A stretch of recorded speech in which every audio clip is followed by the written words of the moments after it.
पिछले वीडियो में हमने देखा था कि एक साल में एक दिन बढ़ते हैं और 4 साल में एक दिन, ऐसा मतलब 5 दिन बढ़ जाते हैं। वो एक दिन लीप ईयर के कारण बढ़ते हैं और हमने बहुत सारे एग्जाम्पल किए थे और जाने थे कि दिन कैसे बढ़ते हैं। थोड़ा सा रिपीट करते हैं। जैसे हमने कहा 30 दिन में कितने दिन बढ़ेंगे, आप कहोगे 30 दिन में 30 सीधे दिन बढ़ जाएंगे और हर 4 साल में एक लीप ईयर आती है, तो 4 का भाग 30 में दोगे तो 7 बार जाएगा, 4 सत्ते 28।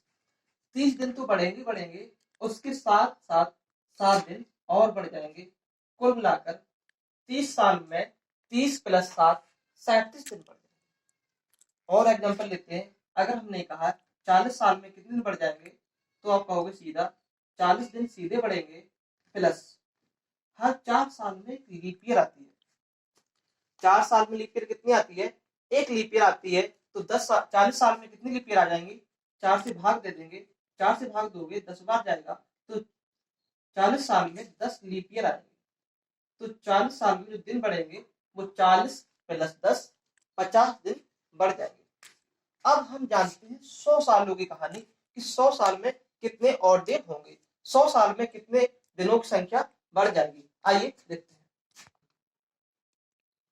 ओके, अब हम जानेंगे 100 साल की कहानी।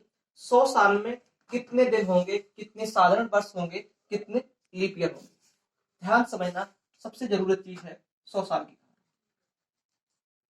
100 साल को अगर हम डिवाइड करेंगे तो 100 साल में लीप ईयर कितने होंगे और साधारण वर्ष कितने होंगे, उसे जानने के लिए हम 4 से सीधा सीधा भाग दे देंगे और हम कहेंगे सर जी 25 लीप ईयर है। जैसे ही हमने कहा 25 लीप ईयर है, हमारा आंसर गलत हो जाएगा। दोबारा समझते हैं। आप कहोगे सर जी गलत कैसे हो गया, 100 साल में कितनी लीप ईयर होगी, हर 4 साल में एक लीप ईयर आती है। तो 100 साल में कितने होंगे, 4 से भाग दे देंगे। 4 से हमने भाग दिया तो 25 आया, जो फिर गलत कैसे हो रहा है। गलत होने का रीजन है जो 100वीं साल होगी, जो 100वीं साल है वो, जो 100वीं साल होगी वो है एक शताब्दी वर्ष है। यह क्या है, शताब्दी वर्ष, शताब्दी वर्ष। जो 100वीं साल होगी वो एक नॉर्मल ईयर नहीं होगी, एक शताब्दी वर्ष होगी। और इसकी पहचान होती है, अगर ये लीप ईयर है इसे हमें 400 से भाग देना पड़ेगा और इसमें 400 से भाग नहीं जाएगा, इसलिए जो 100वीं साल होगी यह एक लीप ईयर नहीं होगी। इस प्रकार हमारे पास 25 दिन ना बचेंगे, 25 से घटकर जो एक दिन घट जाएगा और हमारे पास निकल के आएंगे 24। दोबारा देखते हैं और हम सिंपली समझ गए कि हर 100 साल में 25 साल लीप ईयर के नहीं होते हैं बल्कि 24 साल होते हैं। दोबारा देखते हैं हमने क्या कहा, 100 साल में कितने लीप ईयर होंगे, तो आप कहोगे 4 से भाग दोगे तो आंसर आएगा 25। जबकि जो 100वीं साल होगी वो एक शताब्दी वर्ष होगी, इसलिए 100वीं साल होगी वो लीप ईयर नहीं मानी जाएगी, एक वर्ष घट जाएगी, तो हमारे पास वर्षों की संख्या होगी 24। तो हम यहाँ जान चुके हैं 100 साल में 100 साल में कितने दिन होंगे या कितने दिन बढ़ेंगे, तो 100 साल में 100 दिन सीधे सीधे बढ़ेंगे प्लस 24 दिन उसके साथ बढ़ जाएंगे। तो कुल मिलाकर एक 100 साल की कहानी होगी। 100 साल में 100 दिन सीधे सीधे बढ़ गए हैं, 24 दिन एक्स्ट्रा बढ़ गए हैं, तो हम कह सकते हैं एक साल में कुल मिलाकर 124 दिन बढ़ गए।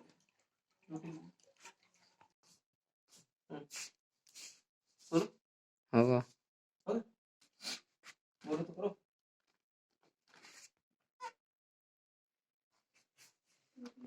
ओके, अब हम देखते हैं 100 साल में कितने दिन होंगे।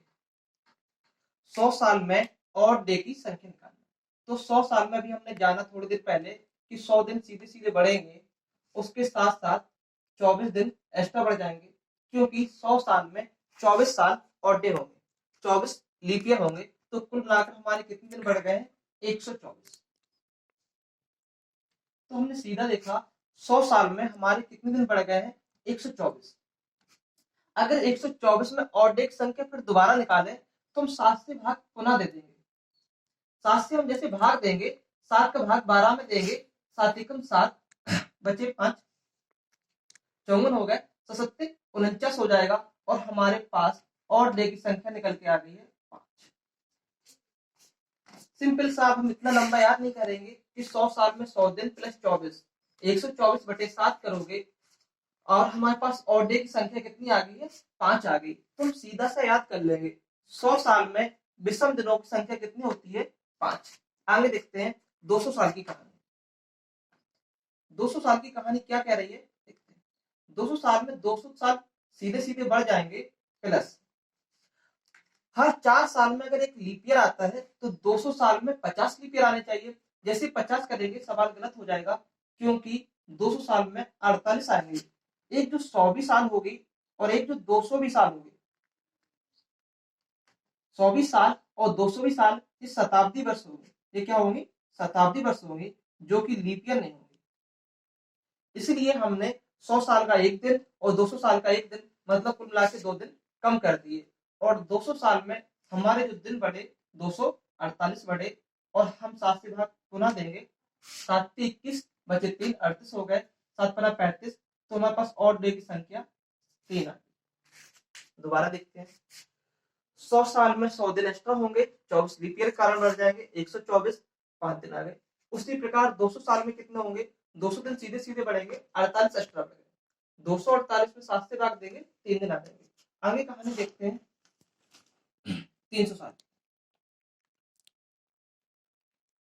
300 साल में कितने हो जाएंगे, तो कहोगे 300 दिन सीधे सीधे बढ़ जाएंगे, उसके साथ साथ 50 का भाग, जब 4 का भाग दोगे तो 75 जाना चाहिए था, लेकिन एक 100वीं साल, एक 200वीं साल और 300वीं साल ये शताब्दी वर्ष है, इसलिए 3 दिन कम हो जाएंगे, तो 24 किया 72 दिन एक्स्ट्रा बढ़ जाएंगे, और हमारे पास जो दिनों की संख्या आ जाएगी 372 आ जाएगी। हम 7 से भाग पुनः देंगे तो हमारे पास और डे की संख्या 1 बचेगी। हमने सिंपल सा निकाल लिया, 100 साल की कहानी में और डे 5 होते हैं, 200 साल की कहानी में और डे 3 होते हैं, और 300 साल की कहानी में और डे 1 होता है। आगे हम देखेंगे 400 साल की कहानी।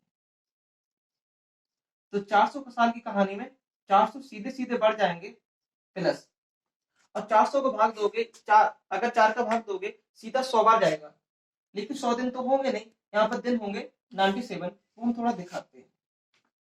इसमें 100वीं साल आएगी, एक 200वीं साल आएगी, एक 300वीं साल आएगी, एक 400वीं साल आएगी। ये सारी शताब्दी वर्ष है, ये सारी शताब्दी वर्ष है। और शताब्दी वर्ष अगर लीप ईयर है तो उसमें 400 से भाग जाना चाहिए, इसमें 400 से भाग जाएगा नहीं तो एक दिन घट जाएगा, इसमें 400 से भाग जाएगा नहीं तो इसमें भी एक दिन घट जाएगा, इसमें 400 से भाग जाएगा नहीं तो इसमें भी एक दिन घट जाएगा। बट यहाँ 400 से भाग यहाँ जा रहा है, इसलिए यहाँ एक दिन बढ़ जाएगा। कुल मिला के 100 साल में 24 दिन थे, इसमें 24 थे, इसमें 24 थे।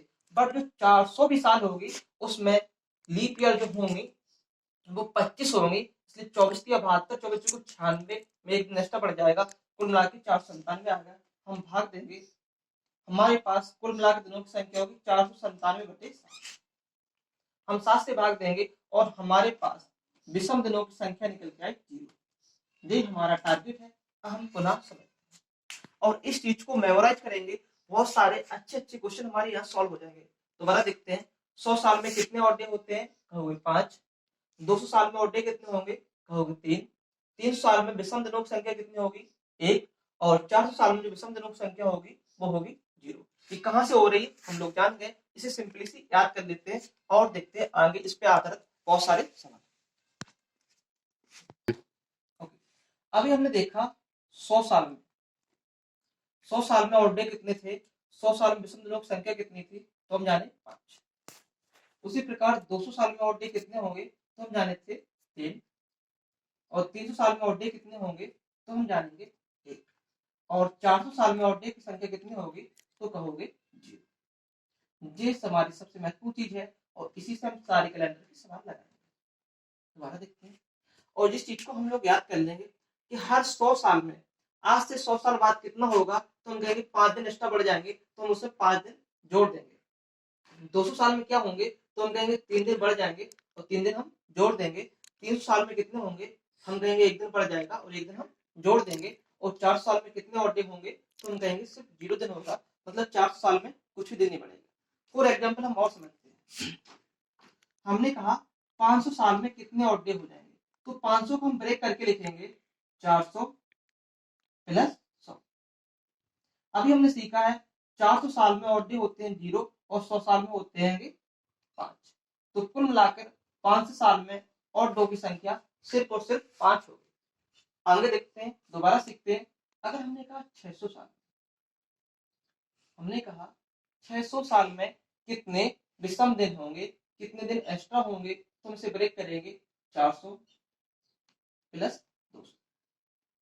400 में होते हैं 0 विषम दिन और 200 में होते हैं हमारे पास, 200 में कितने विषम दिन होते हैं 3। तो हम कहेंगे 600 में कुल मिलाकर विषम दिनों की संख्या 3 होगी। आगे हम और देखते हैं, हमने कहा है 1500 में कितने विषम दिन, हमने क्या कहा 1500 में कितने विषम दिन होंगे। तो इसे देखो, बड़े प्यार समझते हैं सवाल की कहानी। इसे कहेंगे हम 400 प्लस 400 प्लस 400 400 400 1200 हो गया प्लस 300। हमें पता है कि हर 400 साल में 0 ऑड डे होते हैं। पता है हमें 400 साल में कितने विषम दिन होंगे 0। अगले फिर 400 साल में फिर कितने विषम दिन होंगे 0। अगले फिर जितने भी साल होंगे फिर विषम दिन होंगे 0। और हम पता है 300 साल में कितने विषम दिन होते हैं, तो तुम कहोगे 1। तो कुल मिलाकर विषम दिनों की संख्या कितनी आ गई 1। तो 1500 साल में कितने विषम दिन होंगे, हम बड़े आसानी से जान गए हैं 400 400 400 1200 प्लस 300। इस सवाल को हम इतना लंबा ना करके शॉर्टकट में समझ सकते थे। देखते हैं, अगर इस सवाल को हम ऐसे करते हैं 1200 प्लस 300, इस सवाल को हम करेंगे तो 1200 प्लस 300, 1200 का मतलब होता है 400 गुणे 300। तो जो सवाल 400 का मल्टीपल होगा उसमें विषम दिनों की संख्या सिर्फ और सिर्फ 0 आएगी। तो 1200 साल में विषम दिन कितने थे 0 और 300 साल में कितने थे 1। इस प्रकार हमने आसानी से प्राप्त कर लिया कि 1500 साल में विषम दिनों की संख्या हमारी 1 ही होगी। और एग्जांपल देखते हैं, सवाल को सॉल्व करते हैं। जैसे हमने उठाया 1800 साल, 1800 साल में कितने विषम दिन होंगे। एग्जांपल लेते हैं, 1800 का मतलब होता है 1600 प्लस 200 और 1600 साल में विषम दिनों की संख्या सिर्फ और सिर्फ 0 होगी। 1600 क्योंकि 400 का मल्टीपल है। इसी प्रकार आगे अब जो भी मल्टीपल बनेंगे हम 400 के बनाएंगे, क्योंकि 400 में विषम दिनों की संख्या 0 होती है और 200 साल में कितनी होगी, 200 साल में पता है 3 होती है। तो सिंपली हम समझ गए 1800 साल में कुल मिलाकर 3 विषम दिन होते हैं। आगे और देखते हैं, हमने कि 2100 साल में कितने विषम दिन होंगे। तो 2100 को वर्ग कर सकते हैं हम 2000 प्लस 2000 में 0 विषम दिन होते हैं, 100 में होते हैं 5 दिन। 2100 में कुल मिलाकर हमारे जो विषम दिन होंगे वो 5 होंगे। और हम आगे देखते हैं, इस पे थोड़ी सी प्रैक्टिस करते हुए आगे बढ़ते हैं। ओके, अभी हमने देखा कि साल कितने बढ़ रहा है। इससे आगे हम लेंगे 1700 साल में कितने दिन एक्स्ट्रा बढ़ जाएंगे। हम कहेंगे 1600 प्लस 1600 की कहानी होती है, इसमें 0 अड्डे होंगे तो 0 की कोई मतलब नहीं होती है। और 100 साल में हमारे बढ़ते थे 5 दिन, तो कुल मिलाकर हमारे दिन बढ़ गए। आगे हम ध्यान समझते हैं, अगर हमने कहा 1702 साल में कितने दिन बढ़ गए, बड़े प्यार समझना है। हमने बोला 1702 साल में कितने ऑड डे होंगे, कितने एक्स्ट्रा दिन होंगे। तो हम 1700 को लिखेंगे 1600 प्लस 100, 1600 प्लस 100 मिला के 1700 हो गए। और जो 2 साल एक्स्ट्रा थी वो देखेंगे, 1600 साल में होते हैं 0 ऑड डे और 100 साल में होते हैं हमारे पास 5 ऑड डे। और 2 साल में हम जानते हैं हर एक साल में 1 दिन बढ़ता है, तो 2 साल में कितने दिन बढ़े होंगे 2 दिन बढ़ गए। क्योंकि इसमें एक भी लीप ईयर नहीं आई है तो सिर्फ और सिर्फ 2 दिन बढ़ेंगे। कुल मिलाकर हमारे 7 दिन बढ़ेंगे। 7 का मतलब होता है 0 दिन, मतलब जो दिन होगा वही दिन पड़ेगा। आगे और सवाल करते हैं, अगर हमने बोला है 1805 साल में कितने दिन बढ़ जाएंगे, सिंपल समझेंगे, दोबारा समझेंगे। 1805 साल में कितने दिन बढ़ गए, हम लिखेंगे 1600 प्लस 200 प्लस, तो 16 साल में बढ़ते हैं 0 दिन और 200 साल में बढ़ते हैं 3 दिन प्लस 5 साल में हर एक साल में 1 दिन बढ़ता है, तो 5 साल में 5 दिन तो बढ़ेंगे बढ़ेंगे। जबकि हर 4 साल में 1 दिन एक्स्ट्रा लीप ईयर आ जाती है, तो 5 साल में एक लीप ईयर भी हो गए होगी। कुल मिलाकर 3 प्लस 5 प्लस 1 5 3 8 1 9, तो कुल मिलाकर हमारे 1805 साल में 9 और डे आ गए होंगे। इन्हें आगे फर्दर हम 7 से डिवाइड करके सीखते हैं। आइए अब आगे इसके आधारित सवाल करते हैं, देखते हैं। अब हम जानेंगे किसी तारीख को कौन सा दिन है वो निकालना। फॉर एग्जाम्पल आज की तारीख लेते हैं 23 तारीख अप्रैल 2021 को कौन सा दिन। क्वेश्चन हमारा आएगा 23 अप्रैल 2021 को कौन सा दिन होगा। इन दिन को करने से पहले हम छोटा सा दिनों का कोड जान लेते हैं। सोमवार को हम पहला दिन कहते हैं। सोमवार हमारा पहला दिन होता है, मंगलवार दूसरा दिन होता है, बुध तीसरा होता है। इस प्रकार हमारे सारे कोड बन गए हैं। अगर हमारा आंसर 1 आए तो हम कहेंगे मंडे होगा, अगर 2 आए तो हम कहेंगे ट्यूसडे होगा, अगर 3 आए तो कहेंगे वेडनेसडे होगा, 4 आए तो बोलेंगे थर्सडे होगा, 5th आए तो बोलेंगे फ्राइडे होगा, 6 आए तो बोलेंगे सैटरडे होगा, 7 तो आएगा नहीं, 7 से भाग देंगे तो 0 आए तो हम बोलेंगे संडे। इसे कोई लर्न करने की चीज नहीं, क्योंकि पहला दिन ही हमारा मंडे होता है, उसी से हम दिन चालू कर देते हैं। संडे मंडे ट्यूसडे वेडनेसडे चलता रहता है और ये हमारे दिन के कोड होंगे। हमारे जो आंसर आएंगे, आंसर हमारे 1 2 3 4 के फॉर्म में आएंगे, उसी प्रकार हम आंसर करेंगे। क्वेश्चन बड़ा अच्छा है, बहुत ध्यान से समझेंगे। 23 अप्रैल 2021 को कौन सा दिन हुआ। अब ये सवाल हम करते हैं कैलेंडर जब से बना है तब से लेके आज तक। हम इसमें देखेंगे जब से कैलेंडर बना है, जब से 2021 साल पूरी नहीं हुई है, लेकिन 2020 साल पूरी की पूरी हो चुकी है। दोबारा समझते हैं हमने क्या बोला है। जो 2021 साल है वो कंप्लीट नहीं हुई है, वो रनिंग पर है। उसमें सिर्फ 3 महीना और 23 दिन हुए हैं। मतलब जनवरी हो चुकी है, फरवरी हो चुकी है, मार्च हो चुकी है, अप्रैल में सिर्फ 23 दिन बचे। अप्रैल में सिर्फ कितने 23 दिन हुए, मतलब 2021 साल पूरी नहीं हुई है। 2021 जो साल पूरी होगी 31 दिसंबर को होगी, तो हमारे पास 2020 साल पूरी हो चुकी है और महीने में इतने दिन होंगे, उन्हें हम अलग करेंगे। दोबारा देखते हैं हमने क्या पूछा। अभी हमने जस्ट थोड़ी देर पहले निकाले थे कि इनको निकालने की संख्या, तो इसमें लीप ईयर हो जाएगी, 2000 अलग कर देंगे प्लस 20 साल अलग कर देंगे। 2000 में कितने दिन होते हैं 0, और 20 साल में 20 दिन तो होंगे ही होंगे, लेकिन 4 से भाग चला जाएगा तो 5 एक्स्ट्रा दिन होंगे। दोबारा देखते हैं क्या बोल रहे हैं। 2020 को हमने ब्रेक किया 2000 प्लस 20, 20 में कितनी साल होगी 20 साल होंगे, 5 साल एक्स्ट्रा होगी, तो 20 प्लस 5 कुल मिलाकर 25 साल आ गए। कुल मिलाकर 25 साल आ गए हैं। हमें 25 से मतलब नहीं है, हम आगे 7 से फिर भाग दे देंगे। 7 से 21 होते हैं, तो विषम दिनों की संख्या 4 निकल के आई। मतलब 2021 का जो कोड निकल के आया है वो 4 आया। मतलब यहाँ से हमने आंसर सॉल्व किया और आया कोड 4। दोबारा देखिए हमने क्या किया, जो भी ईयर हो उससे 1 साल कम कर देते। कम क्यों कर रहे हैं, क्योंकि 2021 साल पूरी नहीं हुई, तो आंसर आया 2020। 2020 में 2000 लीप ईयर ये हो जाएंगी और 20 ये हो जाएंगे। 2000 में दिनों की संख्या होगी 0, क्योंकि 400 का मल्टीपल है। 20 साल में 20 दिन तो होंगे और हर 4 साल में एक लीप ईयर आती है, 5 दिन एक्स्ट्रा हो जाएंगे। कुल मिलाकर 20 5 25 हो गए, 7 से भाग दे दिया तो विषम दिनों की संख्या 4 आई। अब चलते यहाँ पर कहानी जानते हैं। इसमें कहानी कितने दिन की है, तो इसमें कहानी हमारे जनवरी की, फिर है फरवरी की, फिर है मार्च की और आया अप्रैल। यहां तक ही हम चले थे। जनवरी में होते हमारे 31 दिन, फरवरी में होते हैं हमारे 28 दिन, क्योंकि 2021 की फरवरी है, और मार्च में होते हमारे 31 दिन, अप्रैल में होते 30 दिन। बट इस साल में हम सिर्फ 23 अप्रैल तक गए, तो 23 अप्रैल को पहुंचे। आगे चलते हैं, फर्दर करते हैं। डायरेक्टली जोड़ लो या 7 से भाग दे दो। 7 से भाग देंगे, 7 को 28, तो 3 दिन बचते हैं। यहाँ पर 0 दिन बचेंगे, यहाँ पर 3 दिन बचेंगे, और 7 पे 21, यहाँ 2 दिन। 7 का भाग 23 में दिया, 7 पे 21 2, तो 3 और 2 5, 5 3 8।